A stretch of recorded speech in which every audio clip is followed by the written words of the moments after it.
du réseau d'Afrique centrale pour la santé reproductive des femmes, Gabon, Cameroun, Guinée équatoriale. Donc, je suis Aimée Patricia Ndembi. Ce que nous pouvons dire en fait par rapport au changement sur la loi sur l'accès à l'avortement au Gabon, on peut dire que cette loi en fait change tout le temps, mais tout reste au niveau dans les livres, au niveau de l'écriture, parce que rien n'est appliqué. Et quand nous allons vers les praticiens, les médecins et même les sages-femmes, beaucoup ne sont pas au courant de ces changements-là. Et donc, nous sommes démunis un peu, on ne sait pas vers qui aller par rapport à ce qui pourrait changer dans la loi. Là, le dernier changement parle de la détresse chez la jeune fille. Mais quand une femme veut avorter, n'est-elle pas déjà dans un état de détresse? Et qui pourra déterminer cette détresse-là? Est-ce qu'on va dire à X que toi, ta détresse n'est pas grave, donc on ne peut pas t'autoriser à un avortement, et que tel autre, tu es vraiment dans un état de détresse parce que ça se voit sur le visage, ou je ne sais pas par quel autre moyen.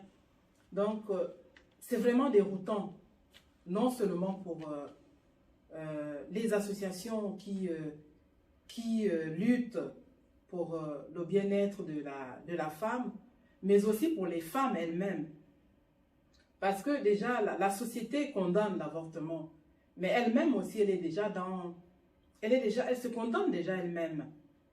Et du coup, c'est pas évident. Nous avons actuellement, parce qu'on a souhaité organiser un colloque, mais avec tout ce qui s'est passé, les restrictions par rapport au corona, c'est vrai que nous avons eu des mini-séances de travail.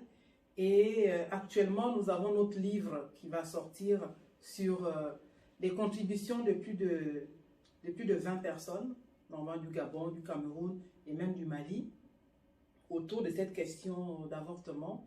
Et d'ici le mois, je pense fin octobre, parce que le livre est déjà en fabrication chez l'éditeur, chez l'Harmattan. D'ici le mois d'octobre, fin octobre, nous pensons que le livre sera de retour. Et notre souhait, c'est de partager ce livre-là avec le public.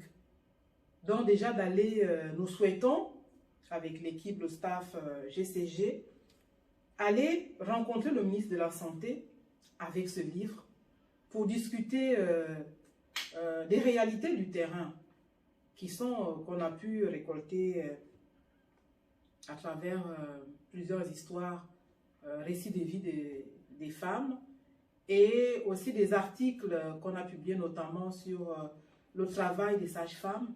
Donc aller avec tout ça vers le ministre de la Santé, discuter du contenu de ce travail, mais aussi présenter notre siège, lui parler de notre siège, de ce qu'on compte faire au sein de ce siège-là, et voir ensemble comment faire évoluer les choses.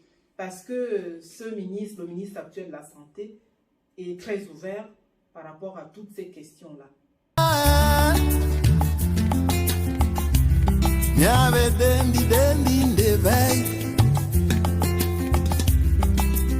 Ma